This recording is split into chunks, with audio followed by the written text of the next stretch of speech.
Hello and welcome to episode 3 of The Lineup, brought to you by Sheepskins for Goalposts, the live podcast covering all aspects of TV, radio and audio football commentary, a podcast by commentators for commentators. My name is Mike Saul. I've been a professional football commentator and reporter for more than 30 years. Now, not every commentator plies their trade in their homeland. From a UK perspective, I can think of probably a dozen British football commentators who have worked or are working in other countries covering different leagues. I wanted to find out what it's like to up sticks and move to another country to earn a living as a football commentator. So I got in touch with 3 guys who are based on 3 different continents to come on and talk about their experiences. So I've called this episode Brits Abroad, and with the help of technology, we'll be speaking to them across 4 different time zones, if you include where I am in the UK. Now, the first of our Brits had an unusual start in football commentary. I don't know of anyone else who began their career this way. We'll get onto that in a moment. He spent almost a decade in one of the fashion capitals of the world, working for Italy's Serie A as a lead commentator. He could well be the best dressed Brit abroad. That's not an easy thing to say, and nor is it easy to speak 4 different languages. So as we cross to Milan, it's buonasera to Patrick Kendrick. Buonasera, Mike. Very good. Buonasera. Had I known that I was going to be judged on my sartorial elegance, I might have picked out a different outfit. But it seems to be on topic, shall we say, with Inter having just won the league. So I guess it's blue and black. There you go. Indeed. Thank you for having me on. No, thank you for coming on. And also, you're in a prime position because you are in what they call an off-tube studio, ready to commentate later on today. I am. I'm at the International Broadcast Centre, the very grandly named Serie A IBC here in Lissone, just outside Milan, near Monza, actually, where the Italian Grand Prix is. And we've got the VAR on the floor below me. But yeah, we've got some commentary booths in here. So I'm doing a game later off tube, so off the monitor between Genoa and Cagliari. So you're at the Stockley Park, in other words, of Italy. I am. I'm at the Stockley Park equivalent, albeit here in Italy. So yeah, it's pretty much the similar sort of theory behind it. I suppose they decided to build a centre where they could encompass all of the refereeing duties and broadcasting, post-production. Yeah, it's a big operation up here. Okay, well, from northern Italy, we're going to go all the way across to the States and Colorado in particular to speak to someone who in 2013 left the UK to take up the role of lead commentator for Major League Soccer club, the Colorado Rapids. Can you believe it? He didn't even have the courtesy to tell his wife he'd applied for the job. Live from the suburbs of Denver, it's a very early good morning to Richard Fleming. Good morning. Yeah, just keep your voice down because she's still not quite convinced where she is. So, well, my first question was going to be: are you still married? And clearly, you are. We are celebrating 24 years this year. 3 children, 24 years, and funnily enough, one of our eldest daughter is now engaged to a footballer from here. So that's kind of, I don't know, is it karma? It's kind of like, well, you kind of dragged us here, Dad, and that's going to happen. So yeah, she's an incredible woman who embraced my ego and I helped to kind of support me over here over the last decade. I like the backdrop. At least there's a bit of home from home. Oh yeah. We've got a basement here that is. You come down, you know where you are. There's London, there's the UK. It's all around us. Well, the day's just begun with you, hasn't it? Why don't we hot-foot it more than 8,000 miles across the Pacific, where the day's about to end in Australia? Our final guest took a 5,000-mile detour after the 2002 World Cup in Japan and Korea to have a chat about a job in Sydney. 22 years later, he's still there. He's currently the lead commentator for Channel 10 in soccer, covering the national teams and the A-League. This late, can we say good day, Simon Hill? Can we still say that at this time of the evening? You can, but I probably won't respond because I don't use the Australian vernacular, even though I've been here for, nearly 22 years. Yes, I'm still very...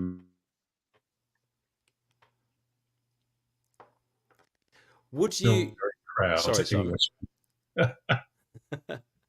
Now, for anyone who doesn't know or doesn't live in Australia or doesn't know Australian soccer, in football terms, and you might not want to admit this, but you're quite well known down under. Would you say that you're the Peter Drury of Australian soccer commentary? No. Certainly, Peter's vocabulary is much wider than mine, and his turn of phrase is an awful lot better. I'm probably closer to the more traditional BBC commentators, I would imagine, in terms of style at least. But yeah, unfortunately or fortunately, when you get involved in football in Australia, when I came here 22 years ago, I thought it was just to commentate games and host a few shows. But because of the problems, which I'm sure we'll come on to with the game of football in this country, you become an awful lot more than that. And yeah, you have to almost become, I think the modern term is an influencer.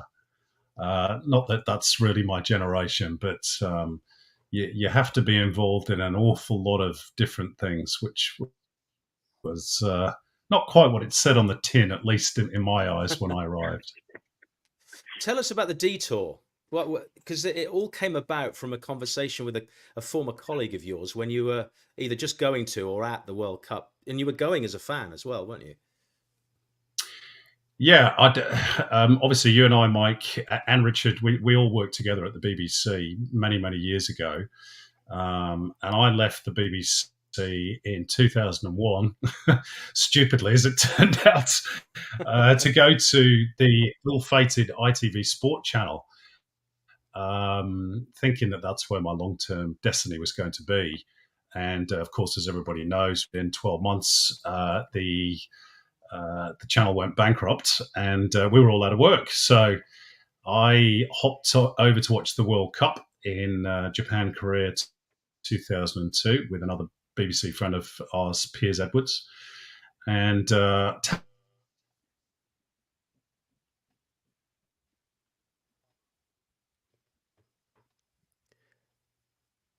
Have we lost Simon there? I think it's just broken up a little bit, hasn't it? Yeah. I'll come back to you, Rich, while we wait for Simon. What got you to the States? How did you get there? What prompted you to want to go? Well, I'd done MLS. For the BBC, I'd done MLS for 2004, 2005, 2006 MLS Cups, and so that piqued my interest in just the growth and development of this league in a country where sport is just huge. It's massive, and so I'd followed that, and obviously I was at the BBC. Just the timing wasn't right from a family standpoint to make that move to Salford. So BBC Sport went from London to Salford, just outside Manchester, and there were just things going on, in our family lives with family members that weren't too well. So we kind of put it off. Then I went freelance. So I left the BBC, went freelance for a couple of years, and then I just kind of thought, I need something else. I need more of a challenge. And I don't know whether it was ego driven or I was like, putting the feelers out to people, does anybody want me? And I foolishly, it's turned out to be a fantastic adventure. But I put the feelers out to a few MLS clubs thinking there is no way that anybody from the US is going to get in touch with me. It's all of the the bureaucracy and paperwork that you got to go through to get somebody over to another country.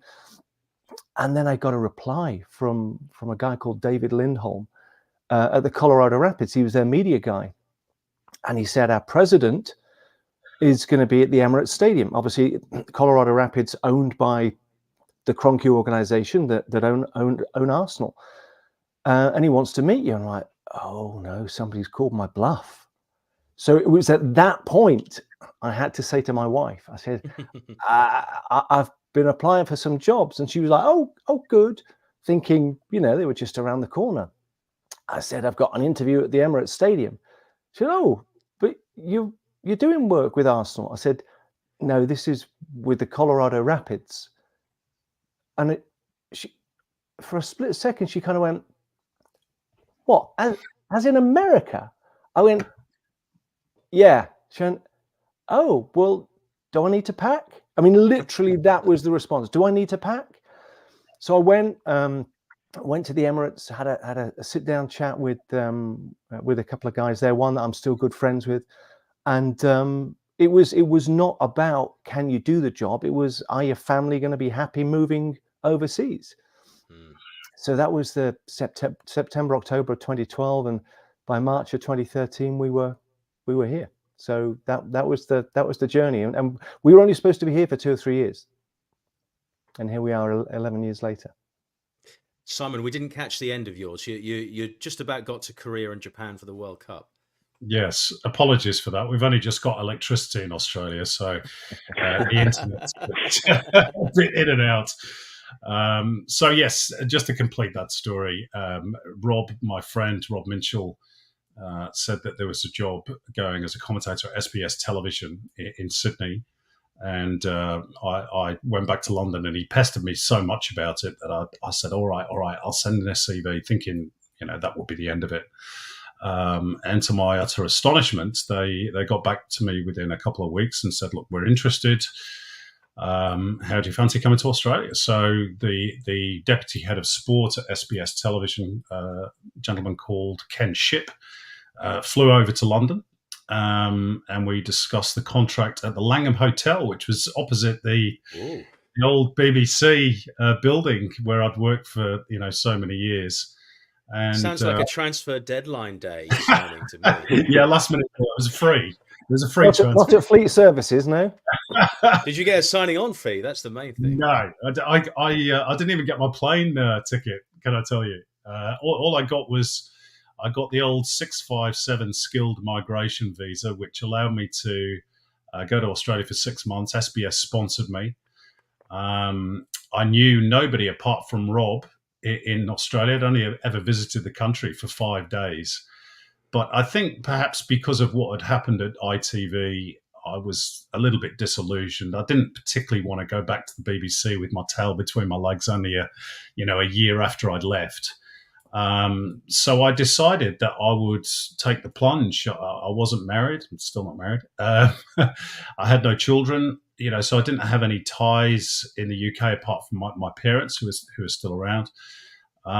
So I thought I'd give it a go. And much the same as Richard, I thought it would be maybe 2, 3, at the outset, 5 years.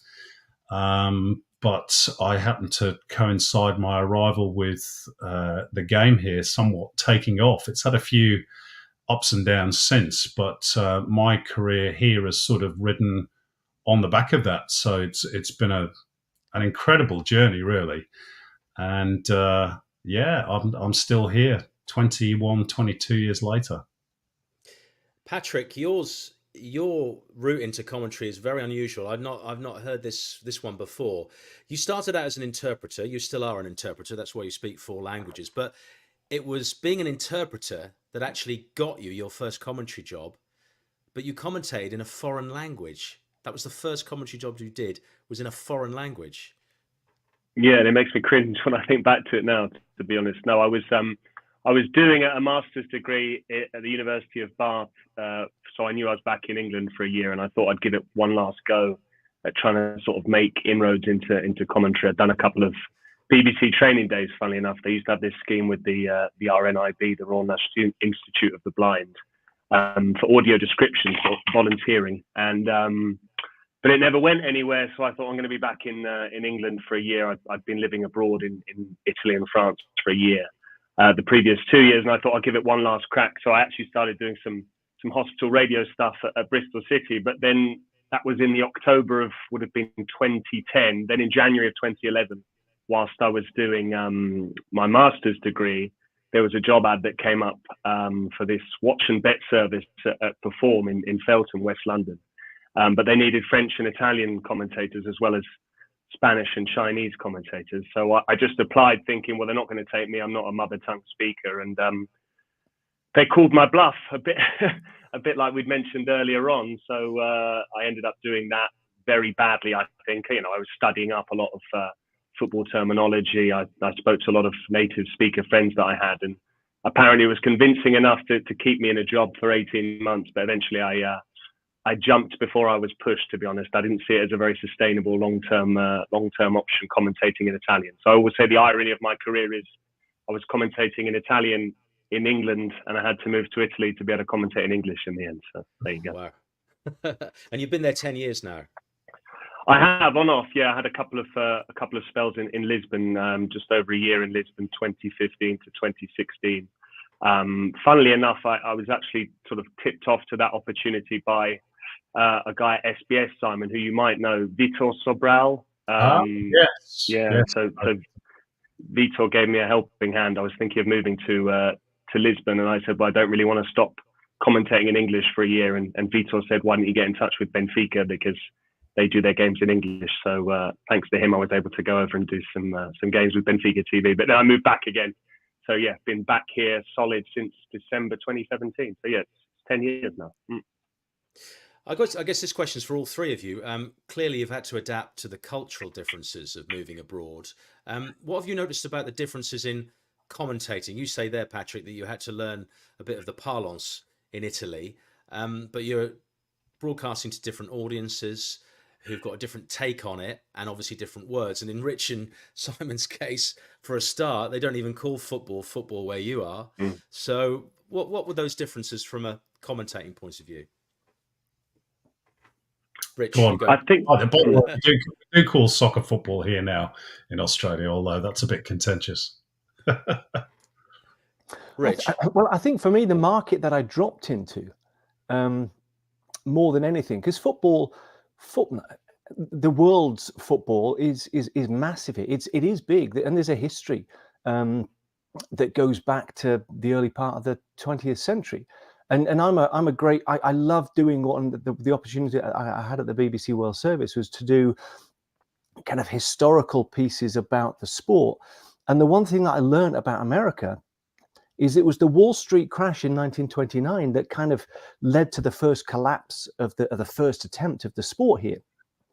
And then by the time they got through the Great Depression, Second World War, people were kind of looking towards the nationalistic games, the baseballs and the American footballs. So the sport has had a foothold, it's had a chance. So it is popular here. There is a history here. But where I am here in Colorado, just outside Denver, it's not a big sport from a media standpoint. As we know, media drives the audience and it's the moneymaker. And so there isn't the relevance for the team here that there is for the Denver Broncos. And the other thing is they've got the other four major teams in what is quite a small city. So they've got the Denver Broncos, who were Super Bowl champions 2016. They've got the Nuggets, NBA champions, NHL, recent champions, Colorado Avalanche. And then a team that's not doing very well in baseball is the Colorado Rockies. But they've got a huge pull on that sporting audience. So where I landed, culturally, it was very, very tough because even the TV network that I work for, people were fantastic. They were great. They were supportive, even though this guy that's come in. Because the other thing was I was brought in by the club and I was working for the television network that they were all owned by the same person, the Kroenke family. So here was this guy that wasn't brought in by the TV network. I was brought in by the club because the club wanted to have things improved. I'm not sure whether I did that, but they brought me in, and just culturally, there wasn't the interest. And coming from the UK, where football is the number one sport, it was tough for me to come and we weren't even playing second fiddle. It was third, fourth, or fifth fiddle. And so for me, I was often that lone voice of it's good, it's exciting, it's a great sport, and colleagues, although supportive, there just wasn't that investment. So that for me was I thought it would be the audience. Actually, for me, the toughest part was convincing colleagues, because culturally in this town, it just wasn't the number one sport. Obviously, Simon, I was going to ask you the next question. Is it a similar thing to what you experienced? 100%. It's actually fascinating to have just heard that from Richard, because that echoes my experience in Australia almost to a T. The only difference is that it might have been the Wall Street crash or the Great Depression that did for football or soccer in America in those days. Here it was the First World War. Up until that point, And again, football in Australia, soccer, whatever you want to call it, has a fantastic history. You ask people here, though, when was the first game of football, soccer played in Australia? And they'll go, probably the 1950s, because that's when the great wave of migration came from Southern Europe. And of course, they brought, football with them. The truth of the matter is the first game of football here, association football, was played in 1875. So it has just as long a history as the other sports that are, more seen as more Australian or more traditional, even longer in some cases. But around the time of the First World War, all the main 4 football codes in Australia, which are rugby league, rugby union, football, R-football, and of course Australian rules, were all sort of relatively level pegging. And then the First World War happened. Of course, that was the first great big nation building exercise, not that they enjoyed it much, for the Anzacs. That they went over to Gallipoli and a lot of them got killed. So, that became a national legend and bolstered Australian pride as a young but new and strong country. And similar to the States, they wanted nationalistic sports that they could express themselves through. Australian rules was really the main vehicle for that. I don't know if you know this, but Australian rules wasn't even called Australian rules up until after the First World War. It was Victorian rules. The state of Victoria, that's where the game originated. And nobody presented them with the title of Australian rules. They just took it and basically built a whole national narrative around that being the game of the soil here in Australia, which is hugely contentious if you go back through the history books, but I'm not going to go into that now. So again, you fast forward to when I arrived, there was a complete misunderstanding of where football/soccer sat in the landscape. It was the same as in America, 3rd, 4th, or even 5th if you include cricket, which of course is, a national obsession here as well. And there were all sorts of myths about it being foreign, exotic, different, not Australian, something other that you had to deal with. Some of which came attached with labels that were effectively racist. There were a lot of people who did, and some still do, refer to this as wogball. Now, wog in Australian vernacular doesn't have quite the same impact that it does in the UK and how we understand that word. But even so, it's not a pleasant term. And I'll give you one very quick story to illustrate this. This was a long time before I arrived, but the first Socceroos, as they're nicknamed, the national team of Australia, to qualify for the Men's World Cup was in 1974. It was a team made up almost entirely of migrants, a lot from Britain, some from Greece, Italy, Croatia, Serbia, the former Balkan nations. And when they qualified, they had to go through a torturous qualifying process. And when they eventually got the ticket to go to then West Germany in 1974, they flew home and the Federation organised an open-top bus parade throughout Sydney. And the locals turned up and threw rotten fruit at them and swore at them and told them basically to go home. So it's got a very checkered history in this country. And just one final point. I know I've gone on a long time on this, but just to echo Richard's point, the media has a big part to play in this. And I found myself, same as Richard, as being pretty much a lone voice. There are others, but you and I said at the start, you come over as a commentator and a presenter, but you end up becoming something very different because you're almost a flag waver for your sport or a flag bearer and try to explain things. And you've got to do that very carefully in a country like Australia because they don't take too kindly to British people coming over and telling them what to do. So, when you're trying to educate, if you want to put it that way, about the virtues of this game or some of the terminology, you've got to be very careful how you do it. Otherwise, you can, as they say locally, piss people off quite quickly, which no doubt I've done plenty of down the years. So it's a very interesting landscape. And the media here, of course, is dominated by Rupert Murdoch. He owns between 60 and 70% of the mainstream media here. And he's heavily invested in Aussie rules, rugby league, and cricket. So guess what? We get a custard pie in the face quite often. So that's just the reality, and you have to deal with it.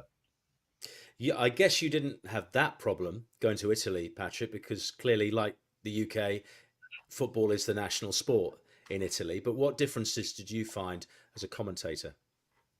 No, I completely agree with.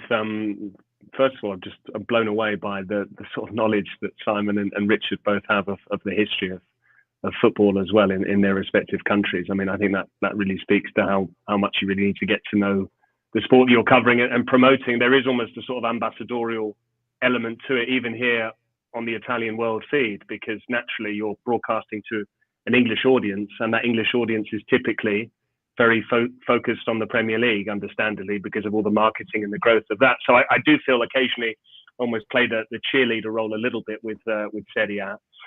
In terms of the cultural differences, you're right, and football is the national sport in Italy, but it's interesting every time Ferrari are doing well with in Formula One, because they typically are one of the few sports that can actually knock football off the front pages. So you need to be aware of that side of things. Cycling's very big as well. But yeah, funnily enough, I actually almost have gone the other way. I try and listen more now to English commentary from elsewhere to almost remind myself of what to say and what not to say, because there's a temptation and a danger to actually end up using Italian words that have been badly translated literally into English, and so you come across with this rather clunky, clumsy, calqued form of the English language. So there's definitely a linguistic element to it here, because we're bombarded by Italian football media, Italian coverage. So it helps that you speak the language, but that can also be a hindrance in some ways. So it's trying to glean all that you can from the local media, whilst also remembering that you need to repackage it into English for the actual broadcast itself. I'm not sure if I've answered your question there, Mike, to be honest. No. What you said is really interesting. You talk about linguistics, and one thing that always crops up, and when you do voiceover work and commentary work, depending on where you work, some places insist on you pronouncing names the right way. And I wonder what views you guys have got on pronouncing names of players, because we've got multicultural teams now. You might have a German, an Italian, a Spaniard, a French player, all in the same team. What's your view on pronunciations? Do you anglicize it completely, or do you try and find a middle ground, or should you be saying it in the mother tongue? I'm going to put it to Patrick first, because you're the interpreter. You're the man that speaks 4 languages. It's a tricky one, because I think the problem is, in order to do it perfectly authentically, you'd need to speak every single language across the globe, which I don't think anyone is able to do. At which stage we could almost just have AI replace us completely and have them splice up all of the names recorded via forvo.com or something like that. So it's a tricky one, because I can see both sides of the argument. I know that there are those that argue that that's someone's name. It's important to do it justice and to try and get as close as you can to how they would say it. But equally, as you said, if there's a passage of play where there are 4 or 5 different nationalities passing the ball one after another, then you can tend to lose some flow. But even then, there are instances of people's names actually coming from somewhere else, and then I guess I have done. They've almost bastardized the pronunciation of it. I mean, coming back to Formula One, there's Danny. I mean, in Italy, they call him Ricciardo. His surname is Italian, Ricciardo, but I know they call him Riccardo in Australia, and the Italians can't fathom that. They said, well, there's an I there. It completely changes the sound. So, if you're going with the authentic pronunciation there, technically it's wrong. So who holds sway? Is it the player themselves? It's an absolute minefield. I don't think there's any correct answer. The only thing we've been told here on the Italian World Feed is to try and put our heads together, decide on what we think is the best course of action, and at least have uniformity across how we're saying it. So if someone's watching one match one week with one commentator and another commentator the following week, at least they're hearing that name said, but even then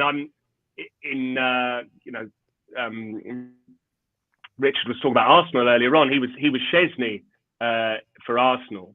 I mean, I'm told it's more like Chainsney or something like that, which is, and I've since almost dug myself a hole by trying to do that the first time I did Juventus. And since then I said, well, I've said it once that way. I'm going to have to stick to that. And then when he makes a save and it's a scrappy passage of play, you find you're getting yourself into trouble trying to get to grips with the complexities of the Polish language. Actually, Rich, this is a good question for you. Because this shirt up here in the middle is a San Jose Earthquake shirt. There was a player that retired not that long ago who played for many years. And his name, I don't know what it would have been in. Is it Polish? Chris Wondolowski. Oh, Wondolowski was a US international. Yeah, Wondolowski. Yeah, but is that the right way to say it? Yeah, I would get most feedback from the Hispanics. Would you? That's where I would get, and we had international players. There was a Swedish player, and it was Sjoberg. Now, Sjoberg, and you speak to him, and it's more like a Hulberg. And I was fortunate enough; I was around the players, and interacted with other commentators, and most of the players would just say, "That'll do," And I think for some, it is very, very important. I think I try to respect that, but for a lot of players, and I think as commentators, we do. We pride ourselves in trying to be respectful and trying to get that name correct. But sometimes when you talk to the players, they'll appreciate if you give it a go. If you get close, you don't over anglicize it, and you try. And I had conversations with them if there was a tricky pronunciation. So for me locally, I would get most feedback if I kind of butchered a Hispanic name, because there's a heavy kind of Hispanic audience across the United States that loves their football, and they want you to kind of at least get halfway there, if not more. For years, the Roberto Martinez, as it's actually pronounced, was called Roberto Martinez in the UK when he was Everton manager. I don't know, Simon, what's it like in Australia in terms of pronunciation? I mean, you've got a good mix of nationalities, so it's I think the flow is the issue, isn't it? Can you pronounce a German name, a French name, and an Italian name all within the same passage of play exactly how it should be said? Well, look, we're quite fortunate in some ways because our league is very small, so there's only 12 teams in it. So you call these guys virtually every other week. So if you don't know what their names are by now, then really you shouldn't be in the job. It is a minefield. What our clubs actually do quite well is that at the start of the season, most of them put out a pronunciation guide. They literally point a camera in front of the player and go through from 1 to, 24, 25, whatever it is, with them actually saying their name to the camera. Which is, a pretty good rule of thumb. Obviously, there are players that come and go throughout the season, and they do try to keep up the league itself with pronunciation guides. But I can tell you, not all of them are right. Because, and I'll give you one example. It's a young kid who's just come over from Wolves to play for Western Sydney Wanderers, and his surname is spelled Scicluna. Now, I looked at that and thought, oh, that's Scicluna. Maltese heritage, and I was told, no, that's not right. Look at the pronunciation guide. And I looked at it and it said Scicluna. I was like, oof, that doesn't trip off the tongue, but hey, I'm gonna have to learn it. So I called him Scicluna for 2 games, got absolute pelters from the Maltese community here. It's Scicluna. So, I was right the first time. So the pronunciation guides aren't always right. The other thing, and I'm sure Rich is the same in this regard, we've got a lot of people from ethnic backgrounds here, but because their families have been in Australia for quite a few generations, their names have become anglicised. One quick example, Oliver Bozanic did play for Perth Glory this season. I called him Bozanic for a couple of seasons, and I saw him in a tunnel at a game, and he just pulled me over and he said, listen, do me a favour. Can you call me Bozanic? And I was like, oh, you want to be Bozanic? He said, yeah, because my dad was Vic Bozanic and he played for the Socceroos. Everybody knows me as Bozanic. Just call me that. So, there are no hard and fast rules with any of this. It is, as the other guys have said, a complete minefield. You just got to try and do your best. Well, and here they had a coach. They had a head coach with the Rapids, and he's Jamaican-born, US international, and his last name is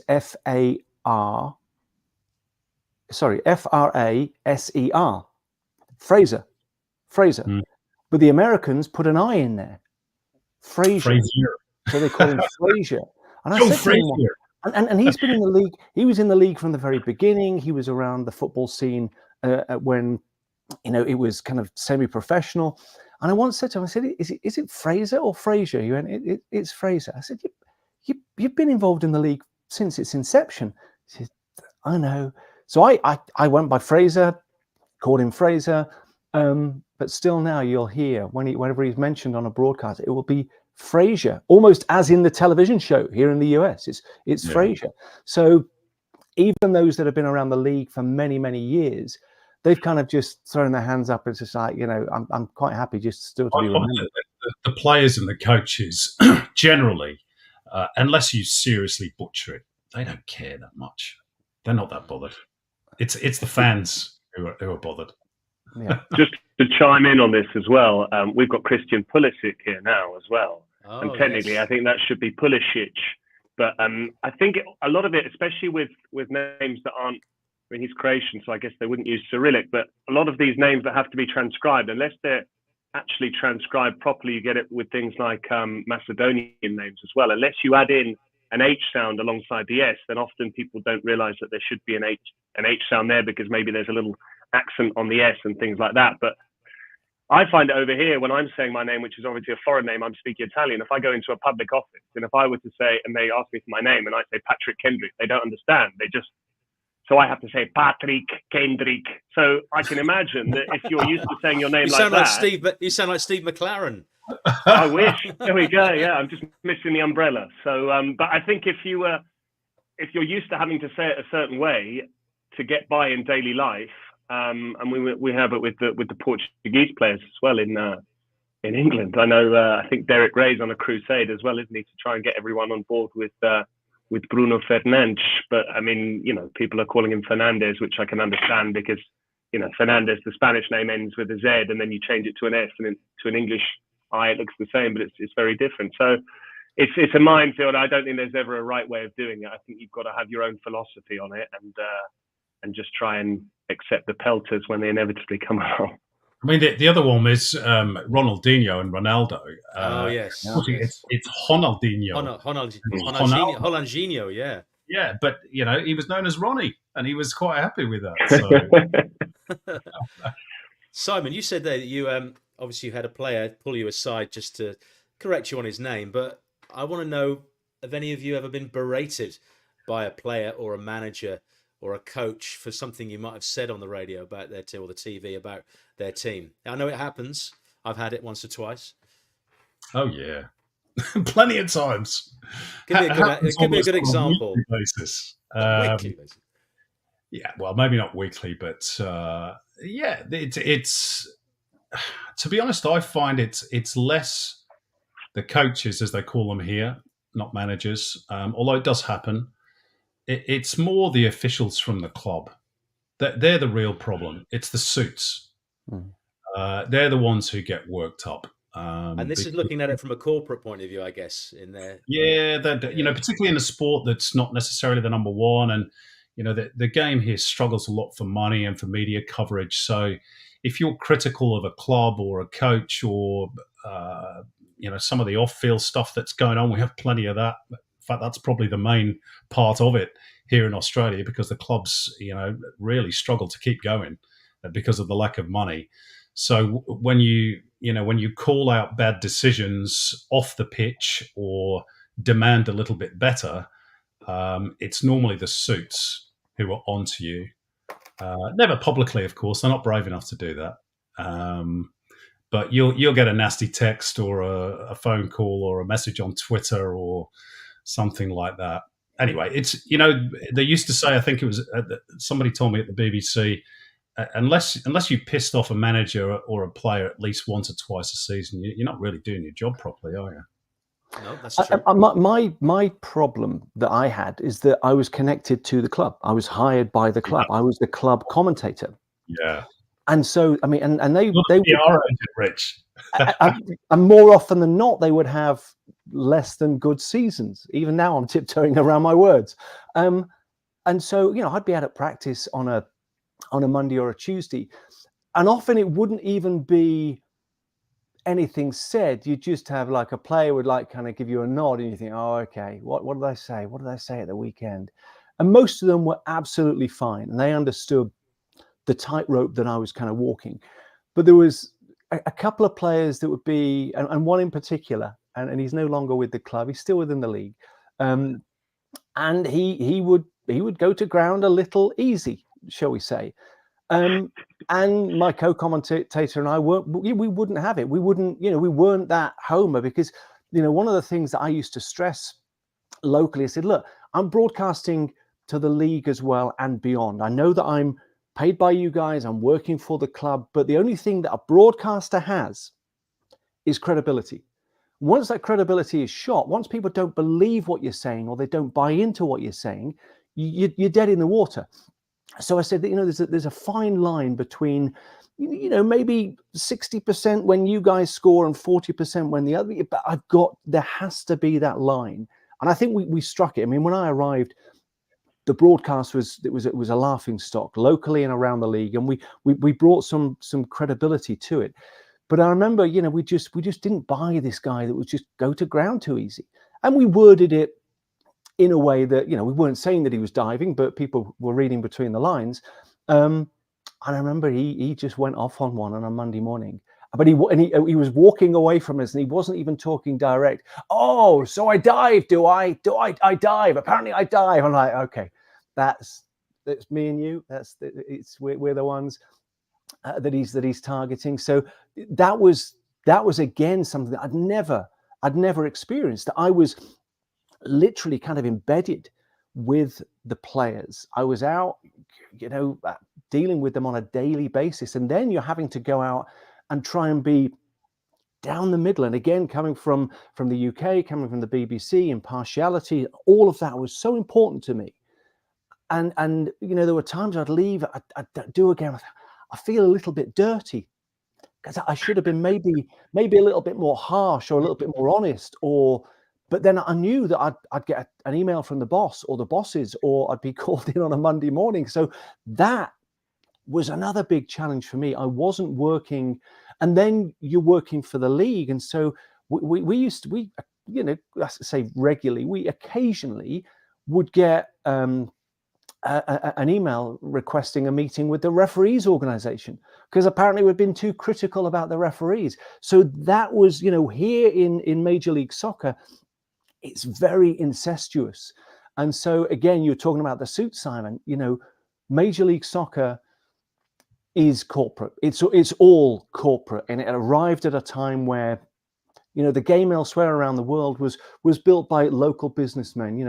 The fishmonger and the bankers and the estate agents. Whereas here, it was business first, and that, I think, drove a very different culture that is driven with the intention of selling the league, not telling the stories, not the warts and all, selling the league. So again, that was tough for me. It's the same here. I think, this speaks volumes, Mike, to a bigger problem that is facing all of us as broadcasters and media people moving forward, that we are expected in many ways to be PR agents for the clubs, the players, the leagues, the game, instead of journalists covering it, good, bad, or indifferent. I see that trend increasingly here in Australia and overseas, and it's worrying, because we're getting to a point, I think, with the saturation of media coverage where you're literally just promoting a product.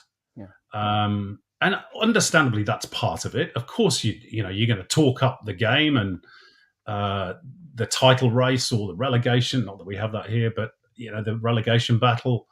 But really, you should have that editorial freedom to be able to call it as it is. Otherwise, to go back to your early point, you lose your authenticity and your credibility amongst the people who actually pay for those services, which is the supporters. Patrick, now I'm conscious that you're sat at the Serie A headquarters. You're in a cubicle, but I mean, as best you can, how are you expected to commentate on that league when you're working for Serie A? No, I think there's definitely an element to it there. I don't think it's as marked as it is for working for a club within MLS, nor working for the domestic league. There's also a degree of separation here because whilst I am working for Lega Serie A, I'm doing so in English. So already you have that slight linguistic cover to it as well. You could argue as a native speaker that there's a nuance that they might not necessarily be able to pick up if you were ever called into question for something you've said. So I completely agree with what Simon's just saying. Actually, it called to mind a famous press conference that Mourinho did here when he was Interboss. He spoke about intellectual prostitution as only he can, which I thought was a wonderful phrase. And it's actually remained in the Italian language. And it's forever synonymous with him, and he did a handcuff gesture and all sorts. But it really brought that vividly to mind. A lot goes on in Italian football, and it can be quite controversial as well. We've had all sorts of incidents, and I think as long as you're quoting the facts, and unfortunately we've had all sorts of horrendous incidents this season. We had a game stopped in Udine between Udinese and Milan because of racist abuse to Mike Maignan. A colleague was covering that, and you have to recount the story. Really, you have to say what's going on without sugarcoating things. I think you mustn't go so far as to completely. You have to condemn the racism, but then I don't think you can necessarily say that Udinese are a disgrace as an institution. So you need to make sure that you grade it correctly, I think. But also then you need to be aware of what the reaction might be from the institution itself. How do Lega Serie A then want to put out their coverage of this particular incident? When you're live, you have to go with your instincts. Afterwards, if you're given more direction as to how something should be covered or how they want it to be covered, then I think, unfortunately, there comes a time occasionally when you just have to accept what your employer is saying. So there's definitely different angles to it. I don't think it's necessarily that easy to compartmentalize. But yeah, the controversial issues are the tricky ones to handle, I think, because as you said, if you're working for a neutral broadcaster, I think then you have carte blanche to be able to say, this is what's going on, this is disgraceful, this has no place in the game. Of course, that you should still do that when it comes to your role anyway within the league. But I think also you then need to be aware that if you go too far the other way, then perhaps you're presenting an extremely negative view of the product you're covering. I'm trying to be very careful with the way I'm phrasing this, but I think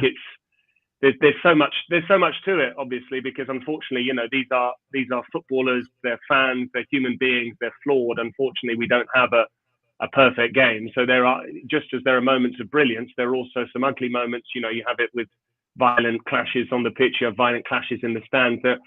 There's so many different facets to our job to navigate. I think you need to try and keep in mind that you are, yes, a journalist first and foremost, but then you also have a duty to your employer. And a bit like Richard said, it's trying to find the happy medium between those two things without feeling like a sellout and without necessarily taking it upon yourself to be a hero. And I think if you can always keep in mind, if we blend into the background as much as possible, we've probably done a good job. If you suddenly become the story because of what you've said and you're detracting from the action, I think then you've probably missed the mark. I think the best thing sorry, Rich. I was going to say the best thing. Go on. No, go on. Have specifically is that we are the broadcaster. That's it. There is no other broadcaster. Now, in Italy, there's probably 10, 15 daily newspapers dedicated to football, all with different opinions on the same incident. In the States, I know that you've got, is it Apple who've taken over the coverage? Is there still football on? But it's NBC? run by the league. It's run by the league. Yeah. So, I work for Channel 10 in Australia, and we are the broadcaster of the local game. There are others that broadcast international football, but in terms of the local game, we're it. So you've got to be all things to all men and women. You've got to be both praiseworthy and critical. You've got to promote the league and smash it when it needs to be. It's a really hard line to have to walk, because you're trying to maintain a commercial relationship that your broadcaster has with the league, and at the same time maintain your credibility with supporters who are angry that Club A has, blown whatever it is, $5 million on the latest vanity project. So it's become a really difficult road to navigate, I think. Actually, just covering football, it used to be so much easier when we're at the BBC, because it appeared that you just had that impartiality, and the bosses pretty much always, unless you went really off the rails, they always had your back. Yeah. And here, as I say, the league runs Apple, and the kind of the big man they've got here at the moment is Messi. And if I'm a player of any other team, if I'm a player of his team, you look on the league's website, and that's the other thing here. You talk about the media in Italy, and 10, 15 daily newspapers that are focused on Serie A. Here, if you want in-depth coverage of the league, you go to the league. There isn't that saturation coverage of the league here. Now, the other problem they have in the States is it's not the biggest league in their own country. Liga MX, the Mexican league, is very, very popular. The Premier League, Serie A, La Liga, the European Champions League. So that's the big problem they've got here. And so they're having to sell. They're still at that stage in their 30th season next year. You think of Beckham and Ibrahimovic, and now they've got Messi. It seems that the league is still needing that marketing crutch to give that novelty value. That the league itself is growing, and it has grown. It's expanded from what it was, but it still has that novelty value, almost as if to say, "Look at us! Look." I mean, there was a game at the weekend, New England Revolution against Inter Miami. New England, I think they average about 25,000. They play at the Patriots Stadium. Messi was in town. The crowd was 65,000.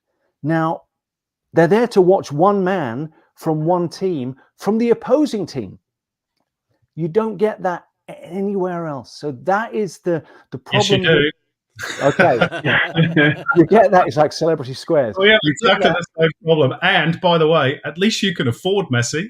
We can't. The last big superstar we had here was Del Piero. So we don't even have a novelty to sell. But that's the thing.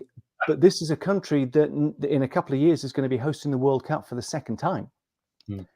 So FIFA is desperate still to break into this market, to have this market, but the domestic league is still overly reliant on this shiny object. And so that's where the league is. It is growing, it's expanding, it's a far better product than it was, but there's still, and I often say the problem that they've got, or the problem they've had, is Major League Soccer landed in 96. It was a result of the 94 World Cup. Should have launched in 95, launched in 96. But it landed in an already established media landscape. NFL, NBA, college sport, which is, as you know, is massive over here. And then it's competing with other football leagues around the world. So that it didn't have the kind of unchallenged run for the first 50 or 60 years that a lot of other established leagues around the world have. Late 19th century, early 20th century. This was a league that was landed in the mid 90s. So they've had to play catch up. They've created rivalries. So some of it feels contrived. There's a lot that MLS has done that is fantastic, but you still look at it and you see that they're still very much in their infancy. And I'll come back to things that we say. I remember some of the when I know that I'd got things just about right was when fans would come up to me and they'd say, "Loved what you said about that incident of the weekend. The way that you said it, but we knew what you meant. So in other words, I'd not kind of gone all in with a 2-footed challenge, but I'd said it in a way where people were like, we got you. We understood what you were saying. And then I think, okay, well, I've kept them happy. I've not got a call from the boss, so I've kept him happy. It's a good weekend. Now, I'm conscious that, Simon, it's about to become Tuesday where you are. Patrick, you've got a commentary coming up. Richard probably haven't even had breakfast yet. I want to finish with one small thing and ask you all the same question. What's the best piece of career advice you've had when it comes to commentary, Patrick? Oof, the best piece of career advice. Can I defer to the others whilst I think about it? Sorry, that's a bit of a cop-out. No, it's okay. Who's ready to go? Yeah, I think the best piece of commentary advice, and it wasn't told to me, but I certainly read it, and it was the late, great Richie Benaud, who said, if you've got nothing to say nothing. And I think that's pretty good advice. I think in the modern era in particular, and I'm certainly guilty of this, we are over talkers, particularly on television. Radio, obviously a bit different, but for television, you don't need to talk over every single picture. You don't need to paint a visual picture when people can watch what's happening in front of them. So I think we're there to decorate the game rather than throw big splodges of paint all over it. And I think sometimes, me included, we forget that. It's not about us. Absolutely. Yeah. I agree. Totally. Well, yeah, I think for me, and again, I came into a market here where even the television commentary, they talk a lot. And I looked at it, I thought, well, how can that be? Well, of course, most of their other sports are, whether it's ice hockey or basketball, it's all on. It's constantly, the whole time. There's not much room to allow the game to breathe. So when I came in, I absolutely applied that. Let the pictures tell the story. And I'd come from a predominantly radio background, and that transition into television where I was mindful of that. So maybe I held back a little bit more. And the advice that I got after the first few games was, well, this new guy, he should be either reading the weather or doing golf. So I thought, well, at least they're not saying, at least I'm not a good for nothing. At least there was options. They were giving me options. But I do think, yeah, it's different for where, for me, you've almost got to kind of try and blend into your surroundings, but still have that authenticity. And so for me, I kind of push back against talking too much, despite, again, I come back to the Hispanics and, they're much more energy and everything's exciting. And even a water break is exciting. And, and so I think I was a real contrast to that approach as well. But I think it's, be yourself, don't over talk too much, be authentic, and bring that passion, because again, I often say we're glorified fans. We're very privileged to be in the position that we are, but we're fans of the sport. We're fans of sport. And I think bringing that genuine love for what we do, I think is really important as well. And don't take yourself too seriously. Yeah, I think what Simon said, absolutely, in terms of letting it breathe and less is more. So given that one's already being used, understandably, seeing as I passed the buck initially. I think it's more what I've learned about myself, really, the advice I would give to myself now 10 years in, which is basically what makes the product that you're covering unique, what makes Italian football unique, why are people watching Italian football? You need to try and take them into the game, whether you're doing it as an outside broadcast from the stadium or whether you're doing it from the booth. You are the vessel for them, you are their eyes and ears. So if you can try and give them as much of a feel as you can, what it means to be in an Italian stadium watching that match, what it means to the two sets of supporters, then I think that's when you're doing your job well. And then you can leave aside how much you talk and how you pronounce the player's name.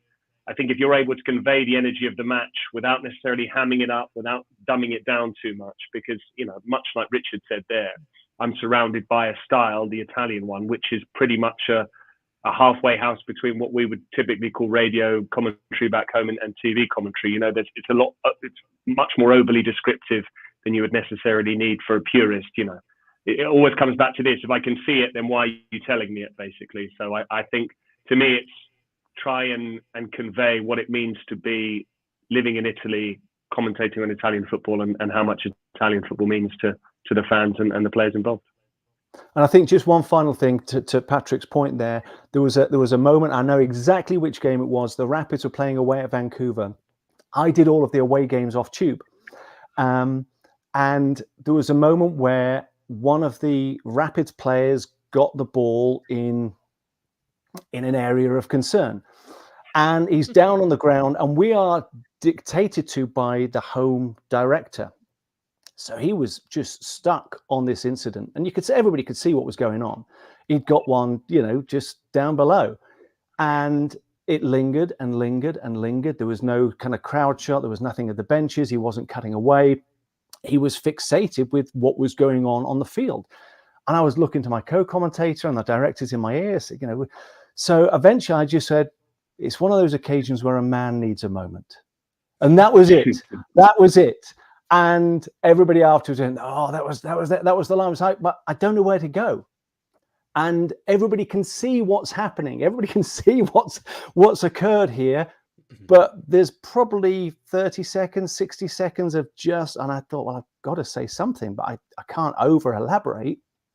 And that was the line. And that line, out of everything, probably from that season, people say, remember that time? I said, yeah, I remember that time. It was just a throwaway line I had to fill because I can't, there's no point describing. Everybody knows. What do you say? He's been hitting the junk, the crown jewels, it was one of those occasions where a man needs a moment. And that was it. And I think it sums it up really, as you mentioned about radio, Simon, and television commentary. There is a difference between the two. Some people think it's quite easy to flick between both, but you've got to add to the different coaches. skills. There's a different skill set. Yeah. It's like it's the same, you're still driving a car, but it's a different model. That's a good way of putting it. Guys, that's it. We've had an hour or so. Thank you very much for your time. Simon, for staying up late. Rich, for getting up early. Patrick, for delaying your preparation for the game. But really appreciate your observations and your experience. So have a good day. Have a good Tuesday, Simon. Everybody else have a good day. And we'll see you soon. Cheers. Thanks very much. You. Cheers.